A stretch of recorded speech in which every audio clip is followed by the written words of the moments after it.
लेकिन दीदी आप ना मेरी एक बात कान खोलकर सुन लो। दीदी अब से इस घर के जो भी खर्चे हुआ करेंगे ना वो आधे आधे नहीं हुआ करेंगे। अब से आधे से ज्यादा पैसे आप दिया करोगी और कम पैसे हम देंगे।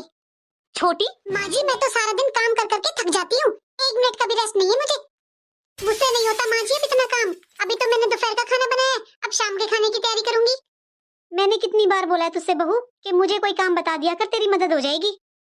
माँ जी मुझे आपकी मदद नहीं चाहिए, मुझे अब जिठानी जी से बराबर का काम चाहिए।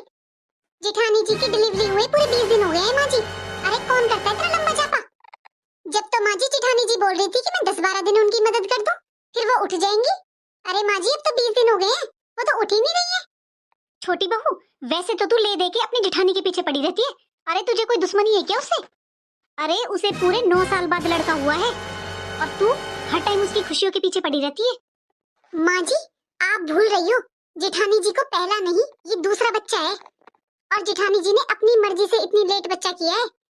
आप भी जानते हो माँ जी, जिठानी जी को पहली बेटी थी तो उन्होंने इतनी लेट बच्चा क्यों किया है। अरे उन्हें तो दूसरा बच्चा बेटा ही चाहिए था, तो इस बात का एहसान आप मुझे मत दीजिए। अरे वो पहले बच्चा कर लेती तो फ्री हो जाती, पर उन्हें तो बेटा चाहिए था ना, इसलिए उन्होंने लेट किया है। 9 साल में करो चाहे कितने साल में। माँ जी अब आप जिठानी जी को कहो कि बराबर का काम करवाएंगे मेरे साथ। ये क्या तरीका है तेरा? बेटा चाहिए था, बेटा चाहिए था। क्यों, किसे नहीं चाहिए बेटा?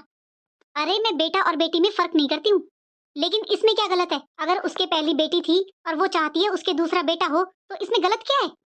और तू तू बोल रही है अपनी जिठानी के लिए? तेरी शादी को तो 5 साल हो गए हैं। तू बता, तू अब तक माँ क्यों नहीं बनी? अरे बेटा बेटी तो बाद की छोड़, तू पहले माँ बन जा। तुझे क्या पता एक माँ को अपने बच्चे कैसे लगते हैं, पर तुझे कैसे पता होगा? तू तो अभी तक माँ ही नहीं बनी है ना। मैंने कभी नहीं सोचा था कि मैं तुझसे ऐसी बात करूंगी, लेकिन तूने मुझे मजबूर कर दिया है। अरे जब से बड़ी बहू को बच्चा हुआ है तूने उसे एक भी दिन चैन से नहीं रहने दिया है। तू बता, तूने आज तक अपनी जिठानी का बच्चा गोदी में लिया है? अरे वो तेरा कुछ नहीं लगता क्या? लेकिन तेरे अंदर कोई ममता ही नहीं है, शायद इसीलिए तू अभी तक बांझ है, बांझ। तू अपनी जिठानी को नाम रख रही है कि उसने जानबूझकर लेट बच्चा किया है। अरे तू कर ले अब, तेरी शादी को तो पूरे 5 साल हो गए हैं। तेरा तो मैंने हर जगह इलाज करवा रही हूँ, फिर भी नहीं हो रहा तुझे बच्चा। और हाँ, तुझे काम करना है तो कर, खाना बनाना है तो बना, वरना मत बना, मैं अपने आप बना लूंगी। इतने तो मेरे हाथ पैर चलते हैं। लेकिन तूने आइंदा मेरे पोते और मेरी बड़ी बहू के बारे में कुछ बोला ना तो मुझसे बुरा कोई नहीं होगा, कान खोलकर सुनकर जाना। अरे खुद तो बांझ है, उसको बच्चा हुआ है तो तू जल रही है। आई बड़ी। अरे 20 दिन इसने 2 टाइम की रोटी क्या बना ली, मेरे नाक में दम कर दिया। अरे इसे शर्म नहीं आती है? ये दिन तो सब पर आते हैं, कल को ये भी माँ बनेगी तब इसको किसी की जरूरत नहीं पड़ेगी क्या? कितनी कोशिश करती हूँ मैं कि देवरानी जिठानी में प्यार बना रहे, लेकिन ये मजाल है कि उस प्यार को बना रहने दे। हर टाइम जल कुकड़ी की तरह घूमती रहती है। 20 दिन 20 दिन 20 दिन, अरे जापे तो 1.25 महीने के होते हैं, इसे 20 दिन भारी पड़ रहे हैं और वो तो शुक्र है बस रोटी रोटी बनाती है। अरे वाह बहू, सोते हुए मुन्ना कितना अच्छा लग रहा है। मम्मी जी आपको तो ये सोता हुआ, जागता हुआ, हंसता हुआ, खेलता हुआ हर वक्त अच्छा लगता है। बड़ी बहू ने पोता क्या दे दिया घर में। इस परिवार को तो कभी भी इस घर की छोटी बहू नजर ही नहीं आती है। आएगी भी क्यों, क्योंकि मुझे बच्चा नहीं है ना। छोटी कहाँ जा रही हो? हमारे पास आकर बैठो। छोटी बहू कुछ काम था क्या? हाँ माँ जी, मैं ये बिजली का बिल देने आई हूँ आपको। अच्छा, कितना बिल आया इस बार? माँ जी पूरे 15,000 रुपए बिल आया इस बार। बिल तो इतना आना ही था छोटी, क्योंकि पिछले महीने सर्दी भी बहुत थी ना। मुन्ने का फंक्शन था तो घर में कितने सारे गेस्ट आए थे और सभी रूम में रूम हीटर चले थे। कोई बात नहीं छोटी, ये और देवर जी मिलकर दोनों बिल भर देंगे। आधे पैसे देवर जी अपने हिस्से के दे देंगे और आधे पैसे हम अपने हिस्से के दे देंगे। ऐसा है भाभी जी, बिजली का बिल तो भरना ही है, चाहे 15,000 ही क्यों ना आया हो। लेकिन दीदी आप ना मेरी एक बात कान खोलकर सुन लो। दीदी अब से इस घर के जो भी खर्चे हुआ करेंगे ना वो आधे आधे नहीं हुआ करेंगे। अब से आधे से ज्यादा पैसे आप दिया करोगी और कम पैसे हम देंगे। छोटी, ये नए नए रूल बनाने वाली तू होती कौन है? जब पापा जी ने पहले से ही एक रूल बना रखा है इस घर में कि इस घर में जो भी खर्चे होंगे दोनों भाई आधा आधा देंगे, जो भी होगा दोनों भाई मिलकर करेंगे, तो फिर हम लोग ज्यादा क्यों और तुम थोड़ा क्यों? ऐसा इसलिए दीदी क्योंकि आपकी फैमिली में आप हो पूरे 4 मेंबर और हम हैं बस 2 मेंबर, तो इस वजह से आपके खर्चे ज्यादा हुए ना। मैं बता देती हूँ दीदी, आज से घर के जो भी खर्चे होंगे ना, उसमें सबसे ज्यादा पैसे आप दोगे और हम कम। ये क्या बात होती है छोटी कि हम लोग 4 हैं? अरे तुम्हें किसी ने रोका है क्या? तुम कर लो बच्चे, तुम भी हो जाओ 4 मेंबर। और हाँ, जब तुम्हें बच्चा हो जाएगा, जब क्या तुम अलग रूल बनाओगी? तुम्हें हक किसने दिया है रूल बनाने का? तुम होती कौन हो? मम्मी जी, आप किस लिए चुपचाप बैठे हो? आप कुछ बोल क्यों नहीं रहे हो? ये इतनी देर से क्या क्या बोले जा रही है? अरे बड़ी बहू, क्या बोलूं मैं तुम दोनों से? तुम तो हर दिन किसी ना किसी बात पर लड़ती रहती हो। पहले तुम्हारा काम का बंटवारा था, काम पर झगड़ा था, अब तुम्हारा खर्चे पर झगड़ा हो गया। क्या कहूं मैं तुम दोनों से? अरे दुनिया के घर में बहुएं आती हैं तो घर में खुशहाली का माहौल होता है, और मेरे घर में पूरा दिन महाभारत रहती है। तुम दोनों को तो बहाना चाहिए लड़ने के लिए।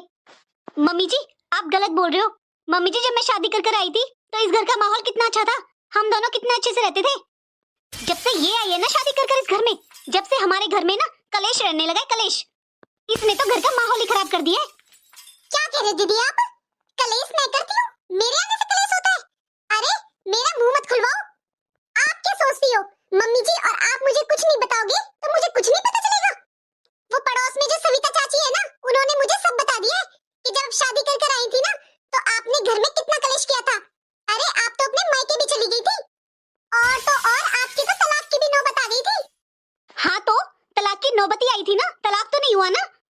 इसमें कौन सी बड़ी बात है? अरे हर लड़की को ससुराल में आकर एडजस्ट करने में थोड़ा टाइम लगता है, मुझे भी लगा। इसमें कौन सी बड़ी बात है? ये बैठी है मम्मी जी, पूछ ले इनसे। उस दिन के बाद आज तक मेरी मम्मी जी से तू मैं नहीं हुई है, लेकिन जब से तू इस घर में आई है ना, हमारे घर का तो माहौल ही खराब हो गया है। दीदी शर्म आनी चाहिए आपको। अभी आप जब जापे में पड़ी थी ना, पूरा 1.5 महीना मैंने आपका किया है। पूरा 1.5 महीने में उठे हो आप अपने बिस्तर से, फिर भी आप ऐसे बातें कर रहे हो। अरे मुझे क्यों शर्म आएगी? शर्म आनी चाहिए तुझे। मैं नहीं जानती हूँ क्या?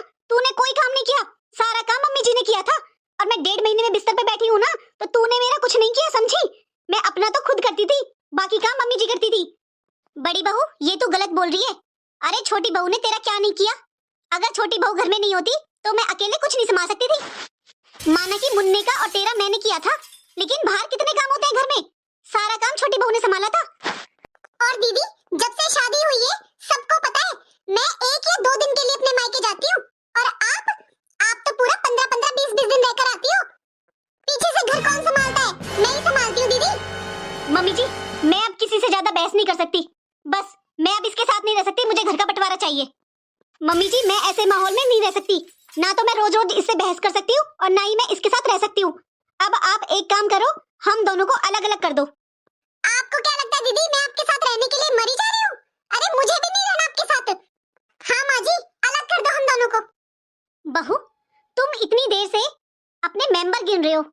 तुम्हारी फैमिली में 4 मेंबर है और छोटी बहू की फैमिली में बस 2।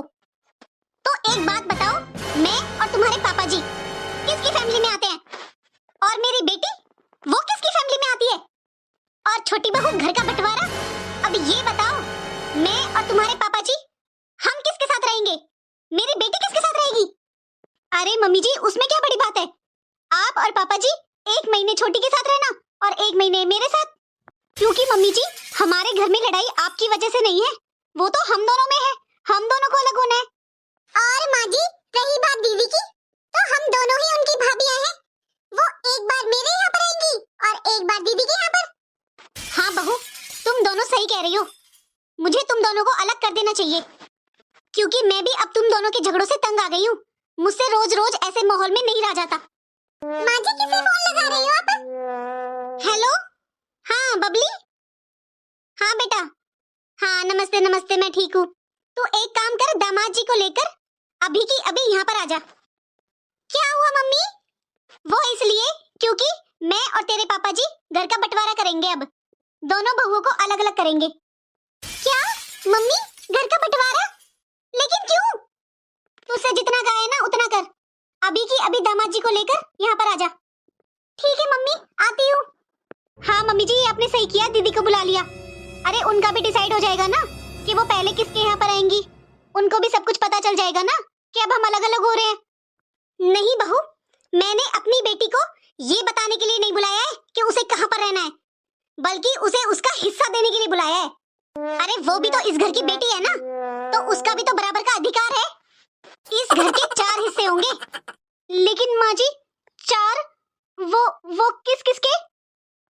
दो तुम दोनों भाइयों के, और एक मेरी बेटी का, और एक मेरा और तुम्हारे पापा जी का। लेकिन माँ जी, अगर इस घर के 4 हिस्से हो गए तो हम पर क्या बचेगा? हम पर तो कुछ आएगा ही नहीं। लेकिन मम्मी जी, 4 हिस्से किस लिए मम्मी जी? क्यों बहू, तुम दोनों के जब अभी झगड़े होते हैं तो क्या भरोसा है कि तुम बंटवारे के बाद 1 महीने हमारा करोगी? अरे तुम दोनों अब तो घर में 2 वक्त का टाइम पर खाना नहीं बना सकती हो। बंटवारे के बाद जब सब कुछ तुम्हारे नाम हो जाएगा तो क्या भरोसा है कि तुम दोनों हमें टाइम पर खाना दे दोगी? और पता नहीं दोगी ही नहीं, फिर हम कहाँ जाएंगे? और मेरी बेटी, अरे तुम दोनों ने एक बार भी ये नहीं कहा कि दीदी घर में आएंगी। तुम दोनों ने मेरी बेटी का भी बंटवारा कर दिया। और मैं तुम दोनों के साथ कुछ गलत नहीं कर रही हूँ, तुम्हारा जो हिस्सा बनता है वो तुम्हें दे रही हूँ। अरे ये घर मेरे पति ने अपनी मेहनत से खरीदा है, पाई पाई जोड़कर हमने ये घर खरीदा था। तुम दोनों ने मेरे बेटों से पूछना भी जरूरी नहीं समझा, अपने आप ही यहाँ पर बैठे बैठे फैसला सुना दिया। सॉरी मम्मी जी, आप सही कह रहे हो, आज हमने सच में आपका दिल दुखाया है। और माँ जी, आज आपने हमारी आंखें भी खोल दी हैं। मम्मी जी, मैं आपसे प्रॉमिस करती हूँ कि मैं आइंदा छोटी से झगड़ा नहीं करूंगी और हमेशा उसे छोटी बहन की तरह रखूंगी। हाँ माँ जी, मैं भी आपसे वादा करती हूँ कि मैं आइंदा दीदी के साथ झगड़ा नहीं करूंगी और हमेशा उनको बड़ी बहन मानूंगी। चलो ठीक है, अगर तुम दोनों इतना कह रही हो तो तुम दोनों को एक मौका और देती हूँ। तो हम आशा करते हैं दोस्तों आप लोगों को हमारी कहानी जरूर पसंद आई होगी।